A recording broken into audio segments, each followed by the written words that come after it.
Olá a todos, bem-vindos a mais um episódio do Fast Podcast, o seu podcast da Fábrica de Soluções. Eu sou Ricardo Alex, como sempre estou aqui com meu parceiro Jonathan Acre. Olá, pessoal. É um prazer estar de volta mais uma vez com vocês nessa conversa maravilhosa. E hoje a gente vai dar essa continuidade na nossa série maravilhosa que é sobre os desperdícios que são cruciais a gente entender eles. É, não é, Ricardo? É isso aí, e o mais legal, você já sabe, o mais legal dessa série é que nós estamos trazendo especialistas de diversas áreas para mostrar o conceito de desperdício e como é que ele se aplica em outros lugares e não somente na produção, Jonathan.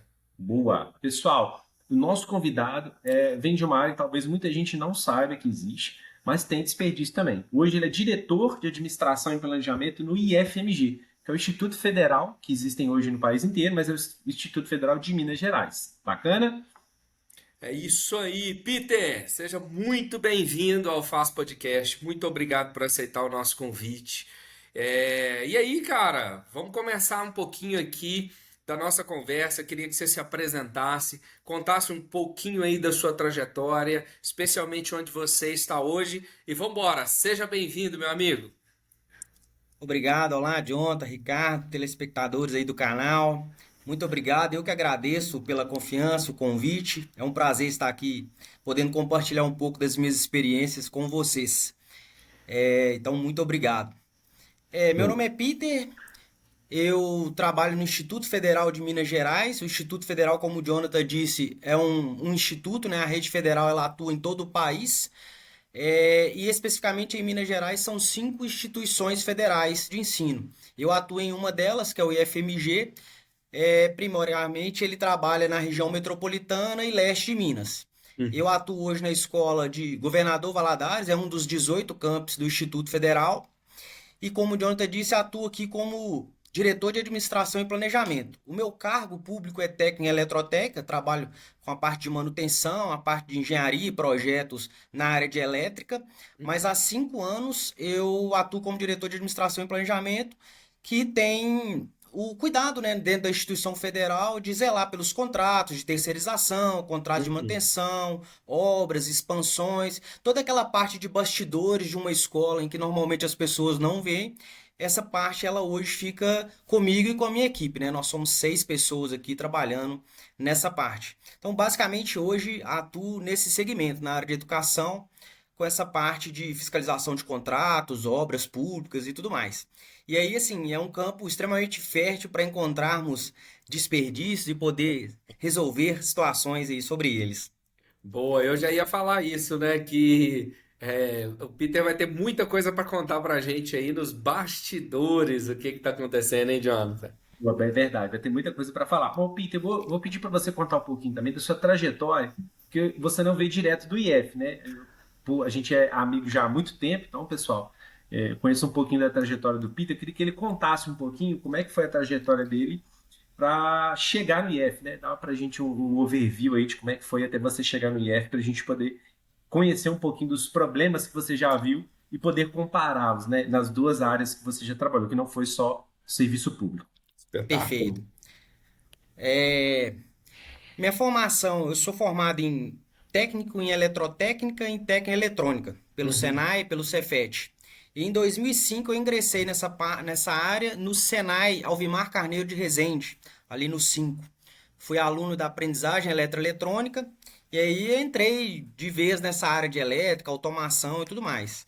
Quando eu formei meu curso técnico em minha aprendizagem, né, em eletroeletrônica, fui fazer um curso técnico eletrônico no Cefet e fui convidado na época pelo Senai Evaldo Lodge, da cidade industrial, para ser competidor da Olimpíada do Conhecimento, que é um evento que reúne jovens para poder disputar algumas modalidades, cada modalidade relacionada, né, a uma área de conhecimento, soldagem, eletrônica, robótica, enfim. E aí eu fui ser competidor na modalidade robótica industrial no Senai Evaldo Lodge em 2006. Fui campeão estadual em 2007 e fiquei em segundo lugar em 2008 na etapa nacional. Aí, por conta desse resultado, o Senai acabou me absorvendo como profissional, então eu deixei de ser aluno e fui contratado como técnico trainee na época. Estava finalizando meu curso técnico eletrônica no Cefet. E aí eu tive a oportunidade de trabalhar inicialmente com o treinamento de outros alunos para essa competição, na modalidade manufatura integrada. Em 2008, eu fui convidado também dentro de um processo seletivo interno para me tornar instrutor do Senai. E então trabalhei nos cursos técnicos automação e mecânica no Senai Oswaldo Lodge de 2008 até 2017. Em agosto de 2017, eu prestei concurso público para o IFMG como técnico eletrotécnico. Eu já atuava há 2 anos no IFMG Campus Betim como professor substituto. E aí lá acabei Legal. conhecendo melhor o instituto e coincidentemente, ocorreu um concurso público na época. Eu participei desse concurso, se eu não me engano, acho que o Jonathan até participou na época também, era uma vaga para o Campus Betim. Eu acabei Olha. ficando em segundo lugar, né? Então, uma pessoa ela foi selecionada para trabalhar em Betim e eu fiquei como segundo lugar em Betim. Aconteceu que em Governador Valadares não houve candidatos que atingiram a nota. Então, eu já tinha desistido desse concurso, estava trabalhando no Senai normalmente. Mas aí surgiu a oportunidade, eles me ligaram de Governador Valadares e perguntaram se eu topava esse desafio de trabalhar aqui. E aí, 2017, não sei se vocês vão recordar, mas a gente passou um período turbulento ali do governo brasileiro, o próprio Senai Verdade. passou por uma turbulência ali, final do governo Dilma e tal. E assim, Uhum. tava acontecendo algumas desligamentos, algumas demissões, então assim, o sinal piscou. Eu trabalhava num setor com mais 5 amigos e muitos foram mandados embora e assim, eu era o único que não tinha filho. Começou a Uhum. fechar a coisa pro meu lado. Eu falei, Isabel, minha esposa chama Isabel, acho melhor a gente Aham. buscar uma segurança maior aqui por agora. E se for o caso, a gente volta depois. Então eu topei o desafio e hoje trabalho aqui no IFMG em Governador Valadares. Já são 8 anos que eu estou aqui, em setembro fez 8 anos. E nesse intervalo eu fiz engenharia de controle e automação junto com o Jonathan. Nós fomos alunos na mesma turma, formamos em 2014, 2015, né? Final de 2015. E basicamente essa é a minha história profissional. Sempre trabalhei em instituições de ensino, Senai, trabalhei um período pequeno também numa escola chamada Centecom, em Contagem, e hoje atuo no IFMG. Não mais na área de docência, como foi no Uhum. Senai, mais na área técnica, na área de engenharia que hoje.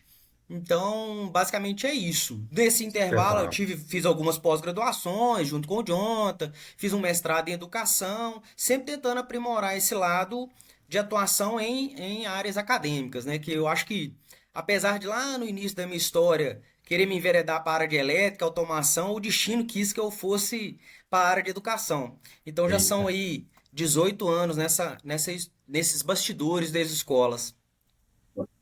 Ô, Peter, o Espetacular. que que você pode falar para a gente? Porque eu sei muito bem que você já trabalhou tanto no IF, hoje você trabalha, quanto também no Senai, na sua história. Você trabalhou muito com a parte de projetos, né? O que que Uhum. você pode contar para a gente, assim, de legal de algum caso? Pode ser tanto no Senai, quanto também no IF, que hoje você trabalha.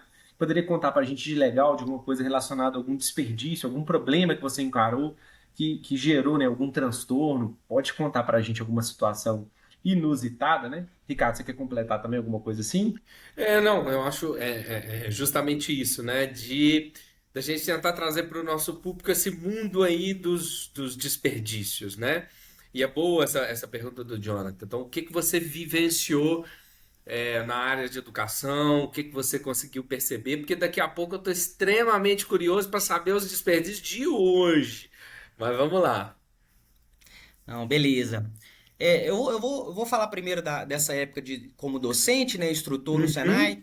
Nesse período que eu trabalhei no Senai, eu tive a oportunidade, como eu disse, né, de trabalhar na Olimpíada do Conhecimento. E Bom, era o treinamento de equipes. Então eu tomava conta de 3 alunos, um na área de mecânica, um na área de projeto e um na área de eletroeletrônica.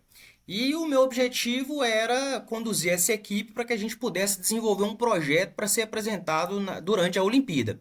A uhum. modalidade manufatura integrada, geralmente, ela consiste da seguinte situação.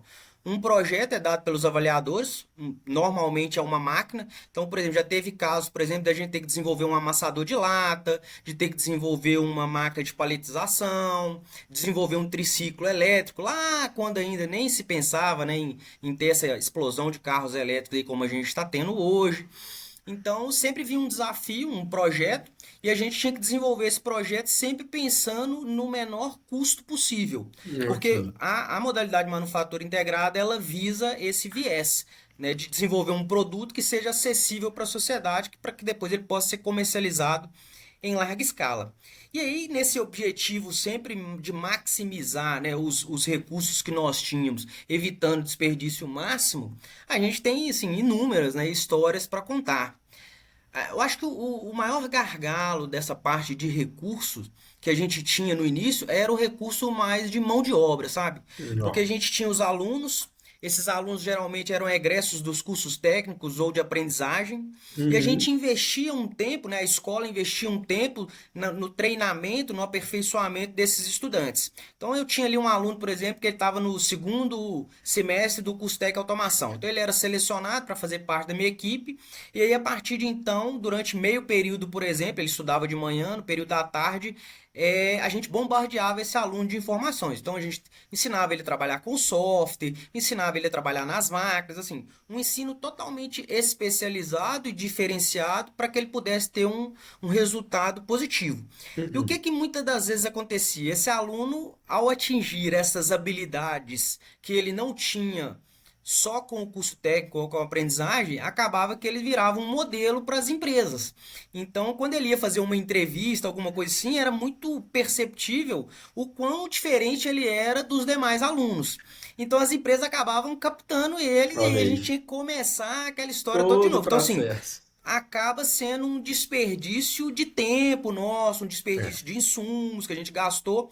Eu não vejo assim como um desperdício numa visão mais ampla, porque aquele aluno Uhum. adquiriu aquele conhecimento e esse é um dos objetivos da escola, né? Treinar, capacitar para que ele possa atuar no mercado. Mas Claro. pensando de forma micro para o objetivo que aquele treinamento estava sendo feito, acaba que era um desperdício, porque a gente tinha que reiniciar o ciclo ali e às vezes você tinha dois alunos que já estavam bem mais avançados, a gente tinha que inserir um terceiro, acabava retardando todo o processo. Esse era um dos grandes desperdícios que a gente enxergava. Então a gente lutava bastante, buscava estratégias para tentar segurar ao máximo esse aluno. E aí, dentro dessas estratégias, a gente fazia parceria com as empresas para poder dar bolsa de estudos para ele, pagar Pô, legal. passagem, almoço, uma maneira de fidelizar ele ali até que ele pudesse cumprir o período de treinamento. Porque a gente sabe também que não é fácil, né? Às vezes o aluno ele está estudando o curso técnico e ele precisa treinar aí durante um período de um ano e ele não tem nenhum incentivo financeiro. E aí, às vezes, ele tem que pagar a passagem do próprio bolso, almoçar, trazer marmita. Isso era um desafio que a gente enfrentava. Então, várias estratégias foram traçadas para que a gente pudesse segurar, né, essa mão de obra qualificadíssima para que a gente pudesse obter resultados melhores. É. Esse é um dos grandes assim pontos que a gente que observava, Jonathan, durante essa trajetória do Senai. É. E aí vocês atuavam como uma estratégia de retenção mesmo que você está falando, né? Mas eu concordo, né? De dizer o seguinte, que para o aluno não era um desperdício, porque ele adquiria todo o conhecimento, toda a base e dava um tapa bom no currículo, mas para o processo era, né, cara? Porque é aquele. É engraçado, né? É um retrabalho diferente, né, que a gente está vendo aqui. É, Mas acaba sendo um retrabalho. sim, mas é um retrabalho, mas é uma coisa que chama atenção, Ricardo, sabe por quê? Porque é um desafio que muitas empresas vivem hoje, porque hoje o É. turnover hoje ele é alto em em várias áreas, sabe? E por essa rotatividade acontecer, as empresas têm que estar preparadas muito bem para isso. O que que elas podem fazer para mitigar isso ou reduzir esse problema, né? Porque ele é inevitável, pode acontecer de qualquer É. forma. A gente pode É. perder profissionais, né? E aí tem as estratégias de RH, né, para retenção, que é o que o Peter contou, mas também tem as situações de processo que a gente está conversando aqui. O que você pode fazer para o processo ser mais inteligente ou ser mais fácil para tentar reduzir a curva de aprendizado, né, Ricardo? Para É. fazer com que ela seja mais rápida Exatamente. possível, né? Para você não perder Para que tanto seja tempo. uma rampa mais curta, né, para subir. Pô, Exato. mas que interessante. Mas vamos lá, Peter. E hoje? Hoje, como você bem mencionou, você não está mais nessa área, né, de docência, de treinamento, e você está na administração. É a área do BO, né? A administração aí, como você disse, né, de recursos, de obras. Tem desperdício, Peter? Fala pra gente aí.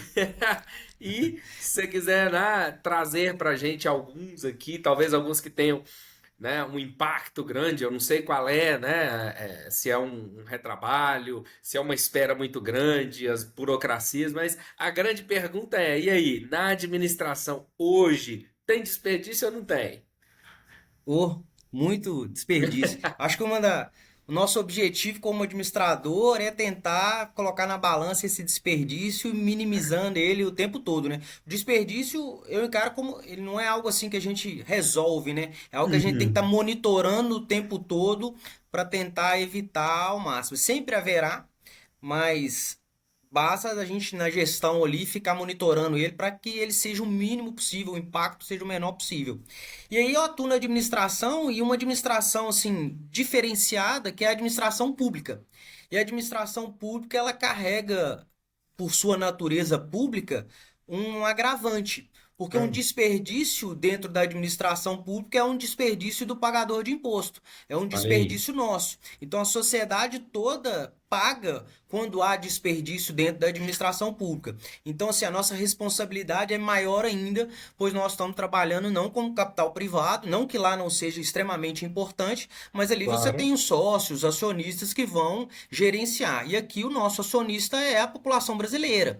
Então, nós precisamos, assim, ficar atentos a todo tempo para que evitemos, né, ao máximo o desperdício acontecer. É, ao longo desse tempo, né, que eu trabalho aqui no Instituto Federal, um dos maiores gargalos que a gente encontra é na parte de contratação. Yeah. Nós, apesar que a grande parte, né, o volume maior do serviço ele é feito por servidores, a escola ela tem por competência finalística a educação. Então nós temos aqui os cursos de engenharia, os cursos técnicos. E qualquer outra coisa que tenha que haver na escola que não esteja relacionada à educação, ela precisa ser terceirizada. A limpeza é terceirizada, a vigilância é Uhum. terceirizada e as obras, elas são terceirizadas. Então a escola Nó. ela é viva, temos obras aqui o tempo todo, seja de reforma, ampliação, e o governo ele precisa contratar uma empresa privada para que ela execute essa obra. Então, ao longo desses 8 anos aqui, nós já passamos por umas 7 a 8 obras grandes de reforma completa do prédio de ensino, construção de um restaurante estudantil, É. construção de laboratórios de informática. E aí, obra é um campo recheado de desperdício. E Eita. nós, como administradores públicos, nós temos um contrato com uma empresa, diferente de uma obra privada, onde eu Ah. contrato, monto ali um escopo do que vai ser feito. Na obra pública é feita uma licitação. Nessa licitação, eu deixo muito claro no edital, no termo de referência, são documentos, né, que as empresas têm acesso, como que essa obra vai ocorrer. E a gente cria Uhum. uma planilha de custo, de tudo muito bem detalhado de como que a obra vai ser. E ganha a empresa que der o maior desconto nessa planilha. Então, Tá. meio que as empresas que vão concorrer no certame, elas já começam com o valor que elas vão receber muito estagnado diante daquilo que elas vão ter que executar. Não tem como eu falar assim, essa obra aqui ela custa 8 milhões e uma empresa dá um preço de 10 milhões. Se Hum. nosso grupo de engenharia já avaliou que aquela obra custa 8 milhões, as empresas elas dão um desconto em cima desse 8 milhões para que elas possam executar. Então a empresa que der o maior desconto, e de onde que sai esse desconto? Sai do lucro da própria empresa, porque tem uma aba lá que é o lucro dela, e sai Certo. da capacidade dela de executar aquilo que nós planejamos de forma mais racional. Então se uma empresa ela tem uma gestão bem afinada, fornecedores e tal, ela consegue Uhum. maximizar o lucro dela. Se essa empresa ela é um pouco mais amadora, ela acaba perdendo o lucro dela ao executar a obra governamental. E qual que é o problema desse perder o lucro dela? É o que a gente vê aí no país de obras abandonadas. Geralmente, quando a gente vê uma ponte aí que começou a ser construída e não é, muitas das vezes a gente pensa assim: é corrupção, é roubalheira, e longe de mim falar que isso não existe no nosso país, mas nós não Ok. vamos entrar aqui nessa discussão. Mas muitas das vezes é por incapacidade das empresas prestadoras de serviço de mensurar bem a planilha e fazer uma gestão muito fina. Olha. Porque isso é extremamente complicado, os valores são extremamente bem pontuados ali para que não esteja um desperdício do dinheiro público. Então é um desafio muito grande desses fornecedores de vir e fazer um trabalho com eficiência. E aí eu posso dar aqui alguns exemplos. Aí eu vou só Uhum. fazer uma pequena interrupção caso vocês queiram fazer algum comentário até agora. Não, tá tranquilo, segue Pode aí, seguir. porque é inclusive um assunto novo aqui pra gente, né? De Exatamente. entender Como é a que funciona? respeito das questões, como é que funciona a licitação. Essa informação que você trouxe aqui, ela é muito, muito interessante, porque realmente, cara, não tem como fugir. Viu obra parada, a gente já acusa logo corrupção, mas às vezes é essa questão de falta de planejamento, incapacidade de execução, né? Enfim, mas, cara, é isso aí, vamos lá. Exatamente. Os exemplos. É, aqui em Valadares, por exemplo, Valadares é uma cidade que tem um problema muito sério com a imigração. Os profissionais aqui de Valadares têm o costume cultural de migrar para os Estados Unidos, né? Então, não só Valadares, mas as cidades aqui do entorno. Então, a gente tem uma deficiência muito grande de mão de obra. Qualquer tipo de mão de obra, principalmente Olha essa aí, mão de cara. obra de trabalho, mais assim, de obra e De tudo mais, ofícios pintor. tradicionais, né? Isso. Então, assim, às vezes o cara, entre ser um pintor aqui em Governador Valadares, recebendo a diária, e ser um pintor nos Estados Unidos, recebendo por hora em dólar, ele acaba optando por imigrar e trabalhar lá. Claro. Então, isso afeta demais a capacidade de mão de obra da cidade.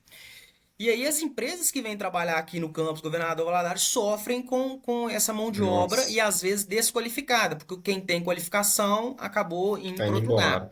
Então um dos grandes problemas encontrados aqui é a dificuldade de mão de obra. Então assim, se a gente fala que precisa ter uma gestão bem fina, tudo acertadinho, desperdício mínimo, a planilha é muito enxuta, então geralmente, né, o gerente de projetos ou a gente chama aqui de preposto.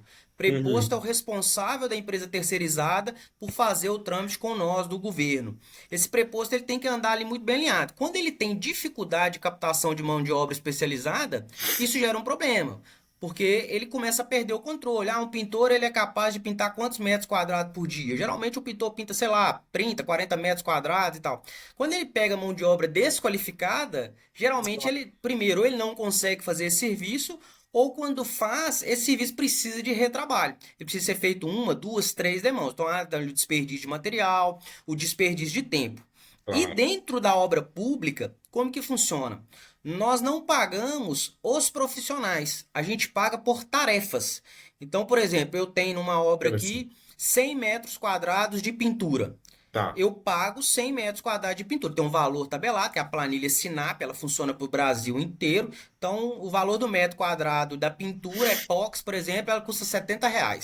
Então, é isso que a empresa vai receber. Se ela pintar 20 metros quadrados, 20 metros quadrados vezes R$ 70. Se ela teve que fazer 3 demãos, 4 demãos, gastou 5, 6 dias, 4, 10 latas de tinta, ela vai receber o mesmo valor. Nossa. Então, isso é um problema gigante para as empresas, essa mão de obra desqualificada, porque acaba gerando um desperdício que foge o controle. Às vezes a empresa é muito boa, ela vem de outros lugares, como a licitação. A gente já teve empresa aqui de Roraima, Belo Horizonte, Rio de Caramba, Janeiro, já. e aí eles acabam optando por contratar mão de obra aqui, porque fica inviável trazer a mão de obra local que eles têm, né? E aí eles sofrem muito, mas muito mesmo com essa questão da mão de obra que impacta outros desperdícios, né? Por falta de capacidade técnica mesmo. E assim, nós como formadores de mão de obra, né, nós temos o TEC Edificações, Engenharia Civil, temos outras escolas técnicas aqui na cidade também, como o Senai e muitas outras. Sim. Vivemos essa dificuldade, porque normalmente os profissionais também não procuram essas escolas de capacitação porque estão em busca do processo de imigração para poder ir para fora. Então, esse é um dos grandes gargalos que a gente tem aqui no Instituto Federal. Gerenciar essas obras, sabendo que é um problema da nossa cidade, Uhum. mas que afeta todas as empresas que vêm trabalhar e prestar serviço aqui para nós. Então, isso é um Rapaz, problema muito grave aqui que a gente tem em Governador em Valadares, em Valadares. especial aqui no Instituto Federal. Uma situação que você já viveu aí, Peter, da empreiteira, né? Que a gente chama aqui normalmente, ter, ter que fazer de novo, fazer uma, duas, três vezes o projeto, ou porque teve problema, teve alguma situação assim, você poderia contar alguma para nós? Pela expressão do Peter aí, eu acho que algumas. Algumas. Eu vou só pedir um segundo para vocês para me ligar meu carregador aqui. Fica Tá bom. tranquilo. Mas aí, pessoal, olha que interessante, né? O que o Peter está trazendo para a gente aí de experiências de empresas licitadas, né? Como eu disse, é um assunto novo aqui no canal e no podcast, de onde tem desperdícios e muitas vezes pela falta de planejamento, essas questões aí, Peter. Sim. Sobre essa questão do refazer, né? Toda obra pública ela tem um fiscal. E essa é uma das minhas funções aqui. Ou eu sou o fiscal da obra, ou eu escolho um outro servidor para fiscalizar. Inclusive, a reitoria, que é quem Uhum. controla todos os campos, né? Ela tem um grupo de engenharia, aí tem engenharia civil, arquiteto, engenheiro eletricista, que dão suporte às escolas nessa parte de fiscalização. Então, aqui no campus, eu sou, na maioria das obras, fiscal. Qual que é a função do fiscal?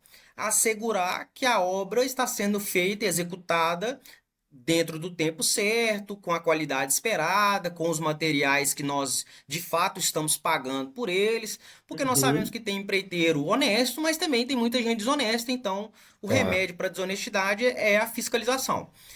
Então, dentro dessas aventuras aí de fiscalização, há muito retrabalho. Às vezes nós, como fiscal, chegamos no campo de obra e precisamos pedir à empreiteira para desmanchar, para desmontar, para levar embora. É um concreto que foi feito ali com o traço diferente do que foi aferido. E aí como que a gente faz isso, né? A gente tem ferramentas para poder fazer a medição. Então, por exemplo, vai fazer um contrapiso aqui num restaurante. Assim que a empresa faz o contrapiso, a gente vai lá e tira 3 amostras desse concreto. E aí manda para um laboratório para que esse laboratório faça a análise. E aí, quando o laboratório devolve a análise, com um laudo ali, né? Quantos MPa aquele concreto suporta, a gente vai lá e apresenta para o empreiteiro. Ele também tem a possibilidade de tirar a amostra dele e mandar para um laboratório Tá. especializado também para ter uma contraprova. Mas se a nossa prova ela der menor do que a exigida pelo contrato, a empresa ela tem que arrancar tudo. Ela tem que desmanchar tudo e fazer do zero. E aí o prejuízo é enorme. Isso já aconteceu assim diversas vezes. A gente teve uma obra aqui, por exemplo, que estava fazendo um arruamento, né? Nosso campus é muito grande, tem mais de 100 mil metros quadrados. E parte das nossas estradas aqui eram de terra.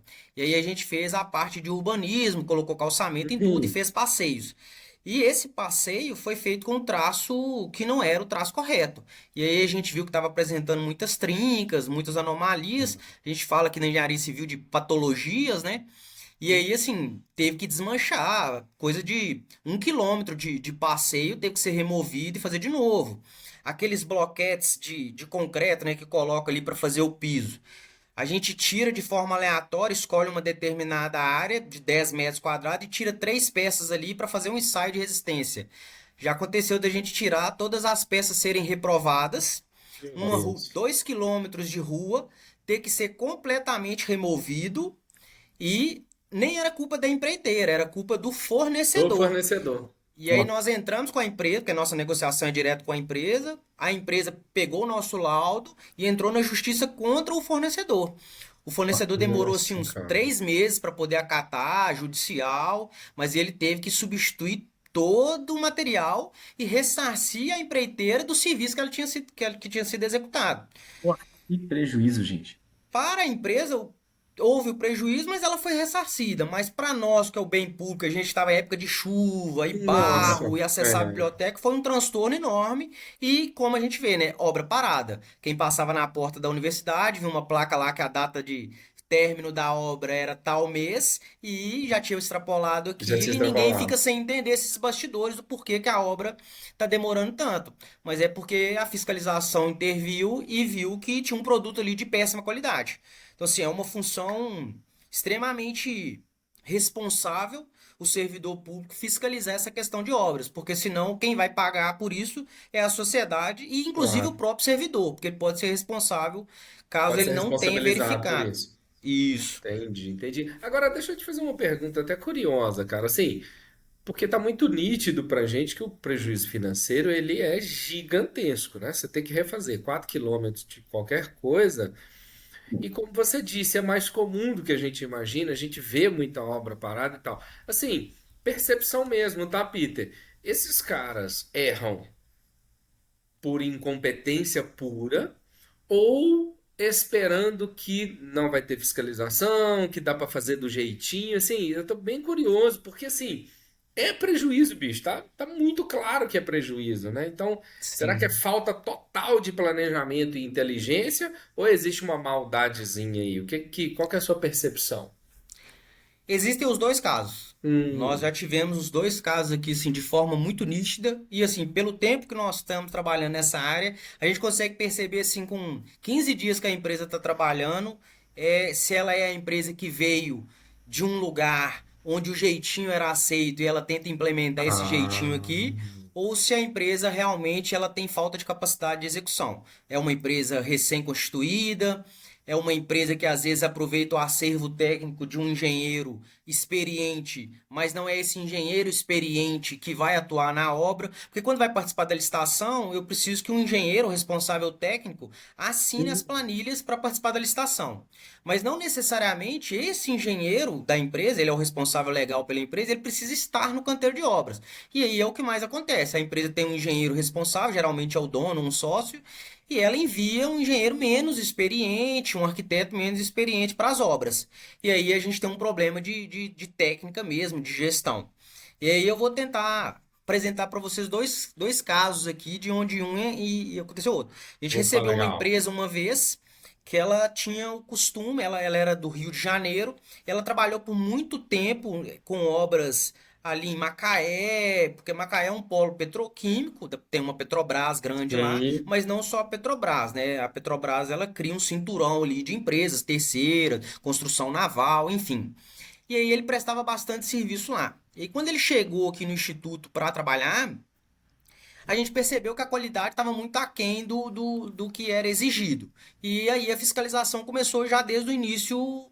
Ó, não, pode tirar, vocês vão ter que desmanchar isso aqui, nós não vamos aceitar esse tipo de material, essa brita aqui não tá com a granometria certa, enfim. E Uhum. aí a gente percebeu que isso não mudava. Eu acho que ele se sentiu assim, eles estão me alertando, mas não haverá punição, não, Aham. sempre foi assim e aqui também será. E aí, quando ele emitiu a primeira nota fiscal, a gente faz uma medição, né, mensal geralmente, e aí a gente bloqueou a nota dele. Falou, nós não vamos pagar, porque Caramba. você precisa refazer isso, isso e isso. E aí, assim, foi um espanto. Como assim vocês não vão pagar? O serviço foi executado. Sim, ele foi executado, mas não dentro da padrão de qualidade exigido. Então, nós não vamos pagar. E assim, é óbvio, né, pessoal? Com muita cautela. Não está dentro da qualidade acessível, mas não de forma aleatória. A gente faz laudo, análise, ensaios Claro. para assegurar que a qualidade realmente não é aquela. E aí, assim, no primeiro mês ele percebeu então que não era do jeito que eu acho que ele estava acostumado a trabalhar. Ele abandonou.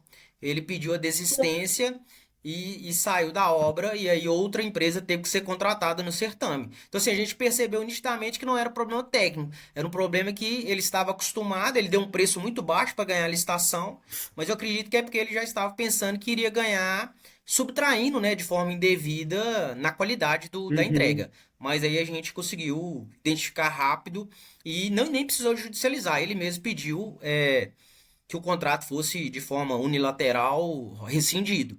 Então, e para nós foi um alívio muito grande, porque aí depois veio uma empresa de boa qualidade e executou o serviço. Que é um Mas problema, porque tem que desmanchar o serviço que foi executado, que a Exato. empresa, quando ela abandona, ela não desmancha. Então a Só gente tem que larga, né? pagar para a nova desmanchar e para fazer o do zero de novo. Nossa, cara. caramba, e nessa aí, ô Peter, com o cara largando, né? A próxima que pega é outro valor, né? Normalmente começa a jogar lá no chão, a outra vem com um valor maior, o que torna, querendo ou não, a obra mais cara. Quando a gente faz a licitação é como se fosse um leilão, né? Então, assim, a gente publica a obra de forma pública, todas as empresas do Brasil podem ter acesso a ela.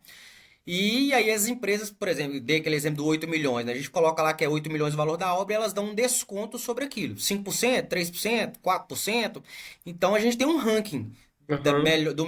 do maior desconto até o menor desconto. Então a gente chamou a primeira. avaliou a documentação dessa empresa, avaliou a capacidade técnica dela, a capacidade financeira dela, porque às vezes a empresa participa, ganha, mas a gente vai avaliar a documentação, o capital social da empresa é 30 mil, a obra é de 8 milhões. É Não dá. impossível. Então a gente já descarta essa empresa logo no início. São alguns aventureiros que tem por aí. O Brasil é de poucos aventureiros. E então, assim, a gente chama a primeira, avalia tudo, deu tudo certo, a gente faz o contrato com ela, ela inicia. Caso essa Uhum. primeira rescinda por um intervalo pequeno, existe a possibilidade de se chamar a segundo, terceiro colocado. Mas isso não é sempre. Se já tiver passado um período longo, a gente tem que fazer uma outra licitação, que é pior ainda. Que aí a gente tem que publicar de novo a obra, espera um período grande. E essa empresa que desistiu, se não tiver nada judicial que impeça ela de participar de novo, inclusive ela pode Ela vir entra. participar novamente e dar um desconto grande. Então, um dos nossas atribuições como fiscal é documentar muito bem os problemas que essas empresas apresentam para evitar que elas continuem gerando problemas em outros órgãos.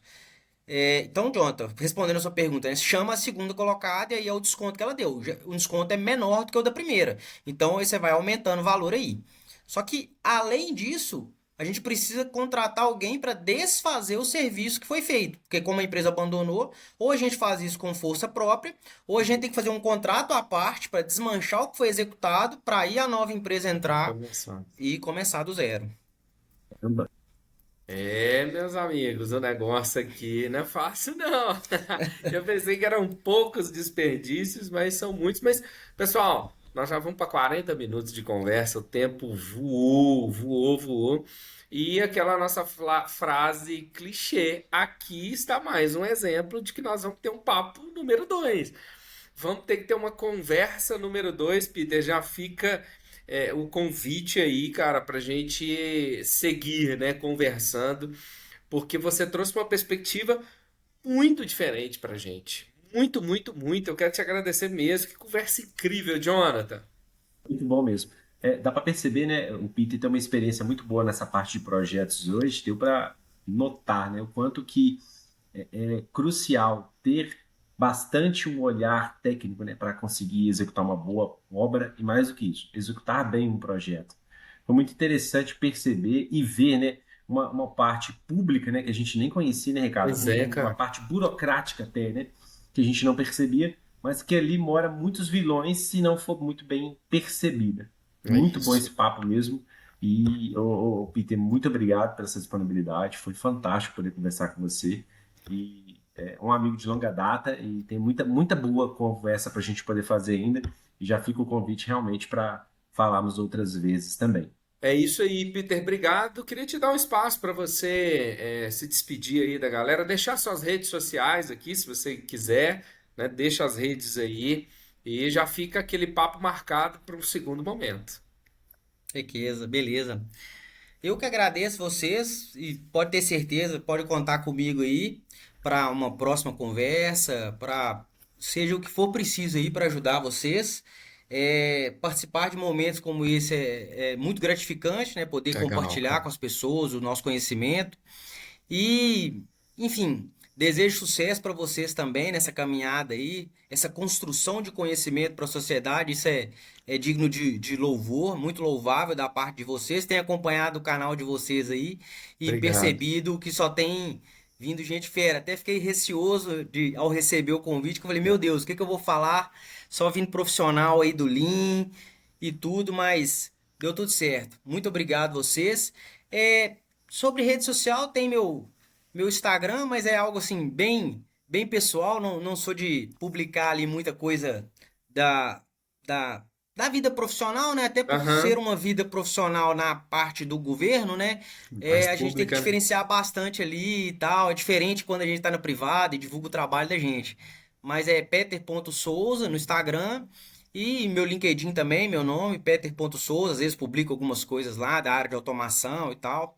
Tô com um projeto bacana agora de automação de algumas máquinas que trabalham com tubo e tal. E aí, de vez em quando, a gente publica lá sobre essa parte. Porque apesar de trabalhar na área de educação, esse viés de automação ele está sempre aqui dentro. Então a gente está sempre buscando trabalhar ali em alguns serviços paralelos ali nessa área. Então é isso, pessoal. Obrigado, cara. Você deu uma aula hoje. No... Foi, Que foi é bom isso? demais. Olha pra você ver. É isso aí. Para você que nos ouviu até aqui, obrigado pela companhia. Continue ligado na nossa série sobre desperdícios. Na próxima semana nós vamos ter mais um convidado de uma outra área para a gente continuar essa nossa conversa, Jonathan. Muito bem, pessoal. Muito obrigado. O Peter falou do projeto que ele está falando aí. Eu estou envolvido nesse projeto aí. Nossa! Depois, Ricardo, a gente pode marcar um dia para poder falar só Show. desse problemão que a Só desse gente problema. encarou junto aí. Já eliminamos Bora. bastante desperdício lá. Bastante Opa, isso é desperdício. Depois a legal. gente vai poder conversar sobre isso, dessa empreitada que a gente está fazendo lá. Depois eu vou criar lá um segmento no nosso canal para a gente documentar tudo isso aí. Espetacular. Valeu, Obrigado, pessoal. pessoal. Abraço, curte, Tudo para comenta, Beleza, vocês. pessoal? compartilha. Aquele abraço. Valeu, Até até mais, mais, gente. Pi.